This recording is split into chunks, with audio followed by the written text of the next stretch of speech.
Magandang umaga sa inyong lahat. Ako nga pala si Binibining Marshall ay Regalado, ang inyong guro sa araw na ito. Maaari bang tumayo ang lahat? Binibini, maaari bang pangunahan ang ating panalangin?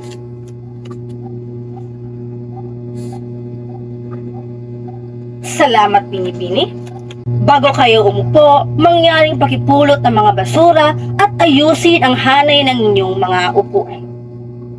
Magandang umaga, class. Mayroon bang lumiban sa araw na ito, Binibini? Mabuti, nagagalak akong walang liban sa araw na ito. Bago tayo magsimula, narito ang ating layunin sa araw na ito. Narito ang ating layunin na dapat natin matamo pagkatapos ng ating talakayan. Layunin.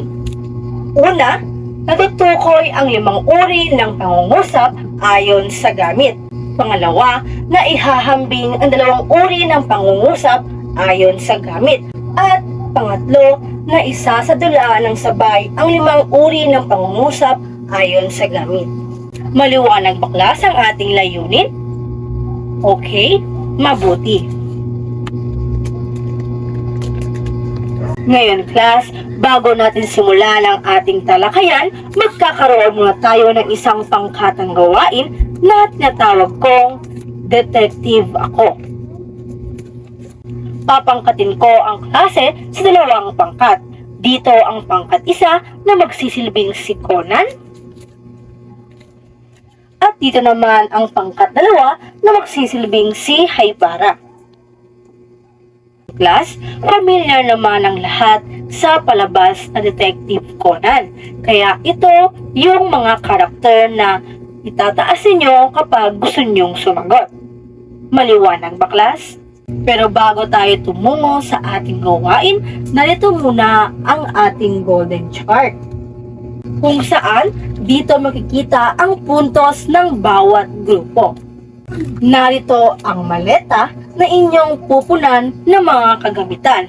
At ang bawat kagamitan ay may tig-iisang puntos. Malinaw ba, class? Binibini, maaari bang basahin ang ating panuto? Narito ang ating panuto. Basahin ng mabuti ang bawat pangungusap at tukuyin kung anong bantas ang nararapat ito. Malinaw ba, class, ang ating panuto? Okay. Okay, class, handa na bang lahat? Okay, narito ang unang pangungusap. Okay, nauna ang pangkat ng Conan. Ano ang inyong kasagutan? Okay. Maaari ka bang pumunta sa harapan at ilagay ang tamang bantas nito? Tingnan natin kung tama ba ang kanilang bantas. Okay, magaling.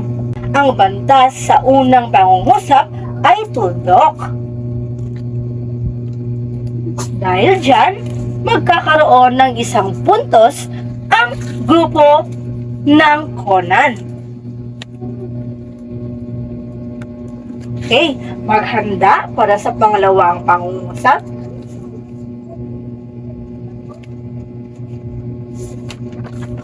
Ang grupo ng Haibara ang nauna.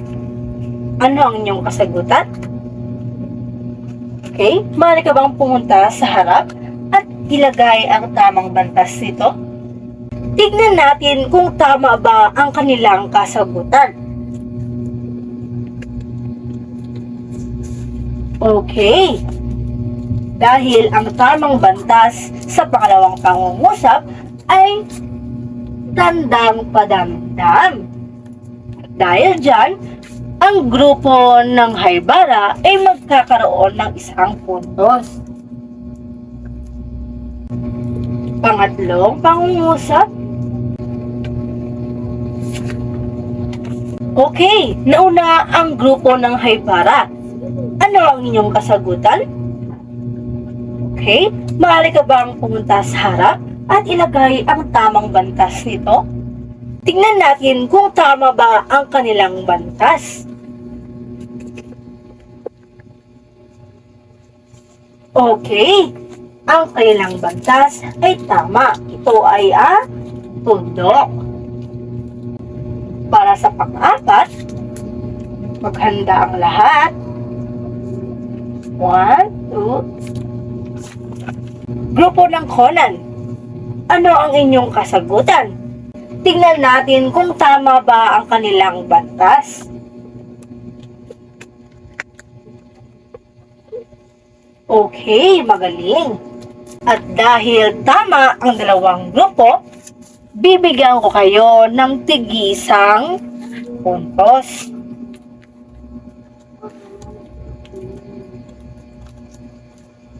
Ngayon naman, sa panghuling pangungusap. Handa ang lahat. Okay. Sa pagkakataon ngayon, nauna ang grupo ng Conan. Maaari mo bang isulat kung anong bantas ito? Tingnan natin kung tama ba ang kanilang bantas. Okay. Tingnan natin kung tama ba ang kanilang naisulat na bantas. Okay, tama. Magaling. At dahil dyan, makakatanggap ang grupo ng Conan ng isang puntos. Ngayon, basahin nga natin ang 5 pangungusap na aayon sa kanilang bantas. Unang pangungusap, nakita ko ang isang bata na umaakyat sa puno ng mangga kanina. Pangalawa, wow! Ang taas ng marka mo sa pagsusulit. Pangatlo, pakisabi sa aking ama na ako ay papunta na sa trabaho. Pang-apat, dalhin mo ang mga gulay na ito kay Manong Ben.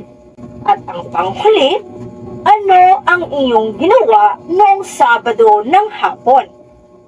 Magaling! Palakpakan natin ang ating mga sarili. Base sa ating aktibidad kanina, ano sa tingin ninyo ang ating paksang tatalakayin sa araw na ito? Yes, Ginoo? Okay. Binibini. Okay. Tingnan natin kung tama ba ang inyong mga kasagutan.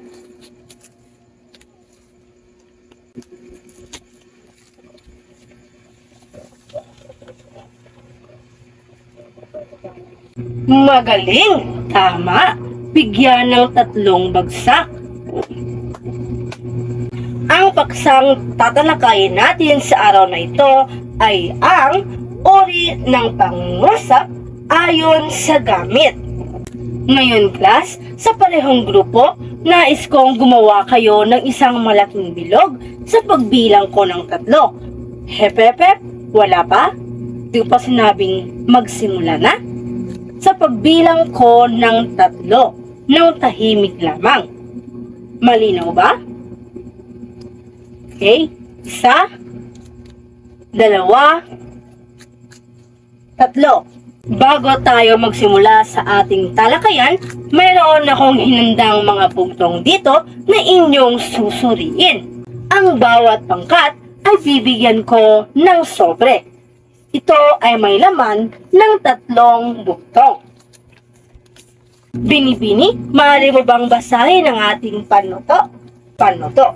Basahin at unawaing mabuti ang bawat buktong at piliin ang tamang sagot sa loob ng malita. So, narito ang ating malita. At narito ang mga salita na inyong kukunin at ilalagay ninyo sa inyong mga buktong. Malinaw ba, class? Okay, mabuti. Bibigyan ko lamang kayo ng 3 minuto upang gawin ang inyong aktibidad. Maaari na kayong magsimula.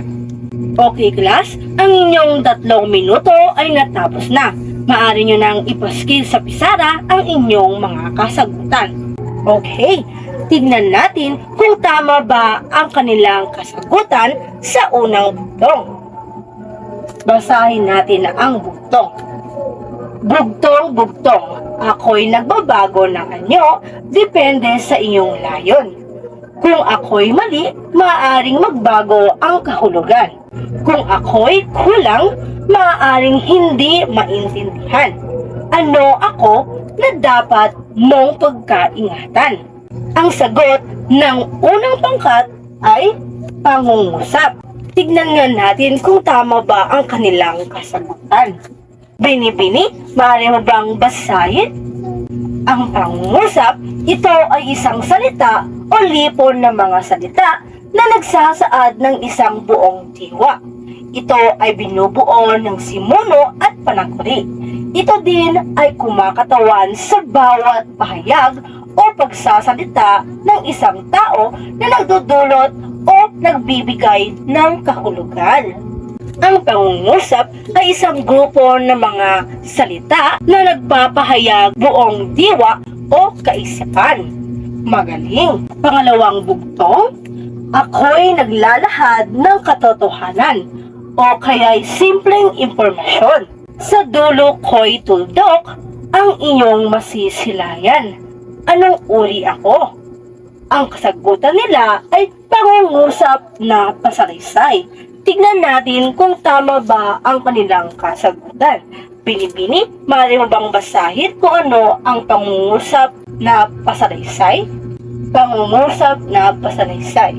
Ito ay pangungusap na nagkukwento, nagsasalaysay, nagbibigay ng impormasyon o nagpapaliwanag. Halimbawa, ipinagdiriwang ang araw ng kagitingan tuwing ika-9 ng Abril. Okay, tama. Tama ang kanilang kasagutan. Pangatlong bugtong, ako'y humihingi ng iyong kaalaman o kaya'y nagtatanong ng iyong nararamdaman. Sa dulo ko'y tandang pananong, ang iyong makikita saan man.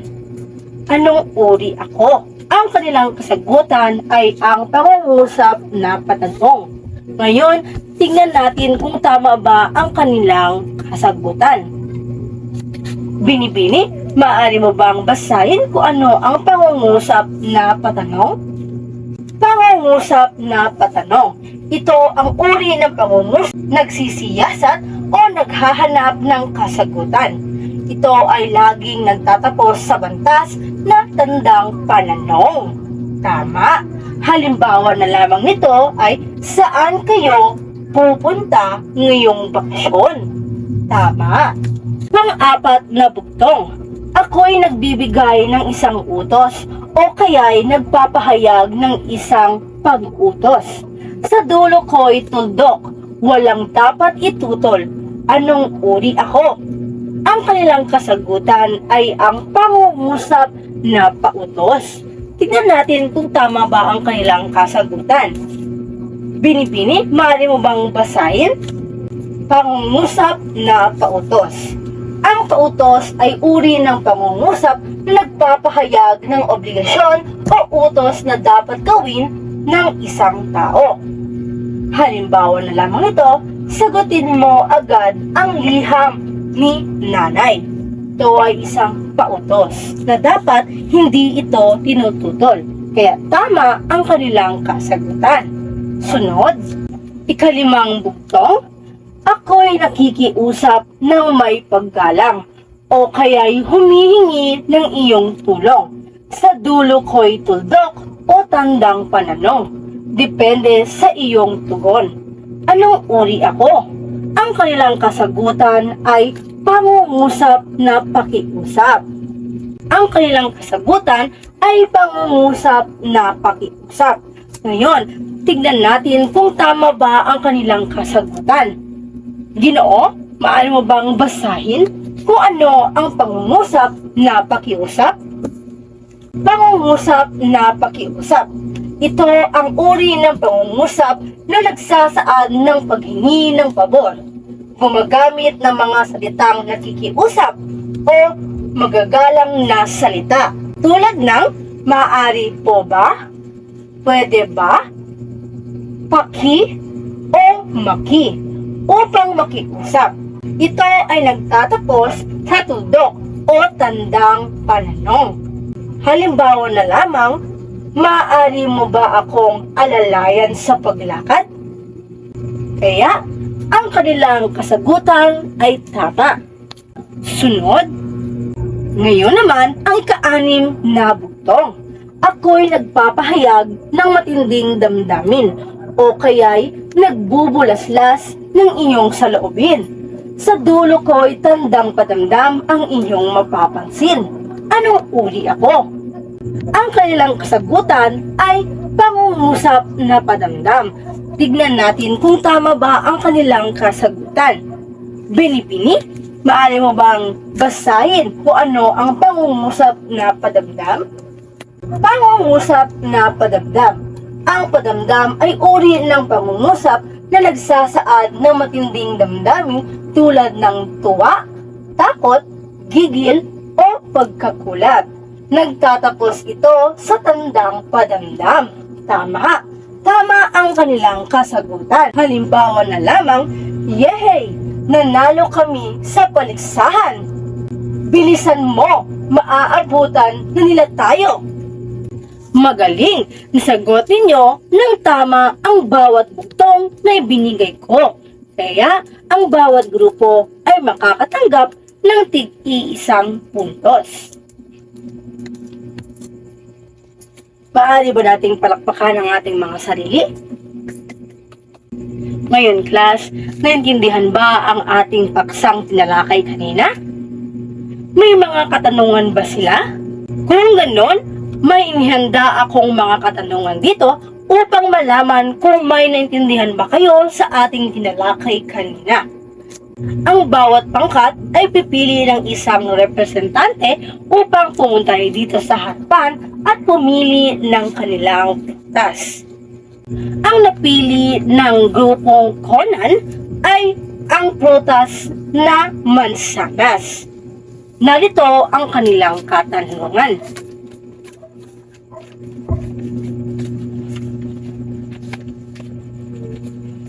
Ano-ano ang 5 uri ng pangungusap ayon sa gamit? Okay, magaling! Sa grupong Haibara naman, ay ang natitirang saging. Narito ang kanilang katanungan. Bakit mahalaga ang tamang bantas sa bawat uri ng pangungusap? Okay, magaling. Ang bawat grupo ay nasagot ng tama ang mga katanungan. Kaya sila ay may dagdag puntos.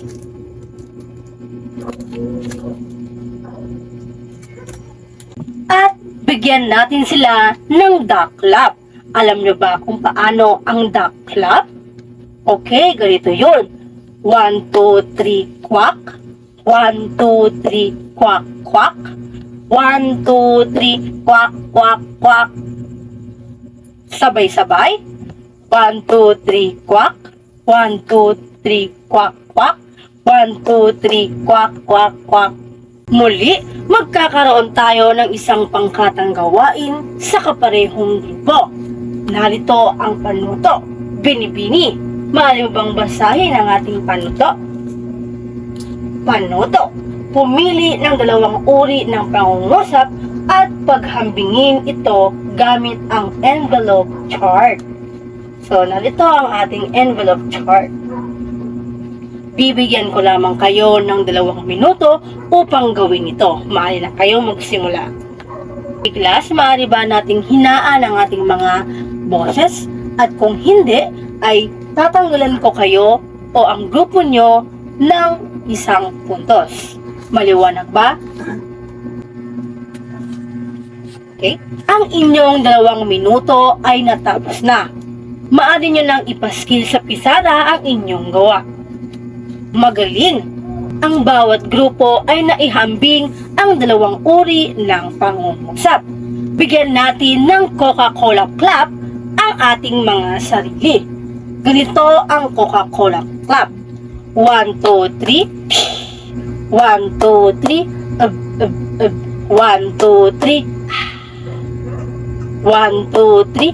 I like it. Sabay-sabay. 1, 2, 3. 1, 2, 3. 1, 2, 3. 1, 2, 3. 1, 2, 3. 1, 2, 3. I like it! Magkakaroon muli tayo ng isang pangkatang gawain na sa kaparehong grupo. Ito ay tinatawag kong drama mo, pangungusap ko. Binibini, maaari mo bang basahin ang ating panuto? Panuto. Bawat grupo ay maghahanda ng isang maikling dula-dulaan na nagpapakita ng paggamit ng 5 uri ng pangungusap ayon sa gamit. Ito ay ang pasalaysay, patanong, pautos, pakiusap, at padamdam sa loob ng isang sitwasyon. Kaya, ang bawat grupo ay gagawa ng isang dula-dulaan. Narito ang ating pamantayan. Una, nilalaman may 10 puntos, pagtutulungan 5 puntos, pagtatanghal 5 puntos, kabuuan ito ay may 20 puntos. Malinaw ba, class?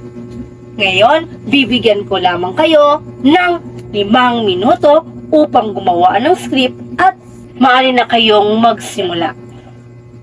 Ngayon, class, ang inyong 5 minuto ay natapos na. Maaari na kayong magsimula. Group 1, kayo ang una. Okay, magaling.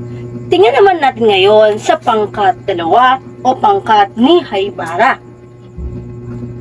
Magaling. Ang bawat grupo ay nagpakita sa kanilang dula-dulaan ang 5 uri ng pangungusap ayon sa gamit. Kaya bigyan natin ng hep-hep hooray ang ating mga sarili. Ganito ang hep-hep hooray. Hep-hep hooray! Sabay-sabay, hep-hep hooray! Dahil dyan, bibigyan ko ulit ang bawat pangkat ng tig-iisang puntos.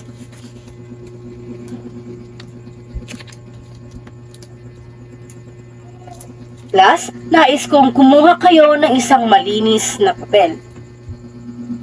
Ginoo, maaari bang basahin ang ating panuto? Panuto. Basahin ang bawat pangungusap. Tukuyin kung anong uri ito ayon sa gamit.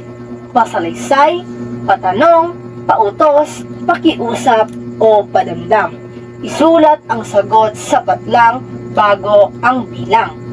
Kaya, kinakailangan ninyo itong isulat. Dahil sinasaad dito na isulat ang sagot sapat lang bago ang bilang.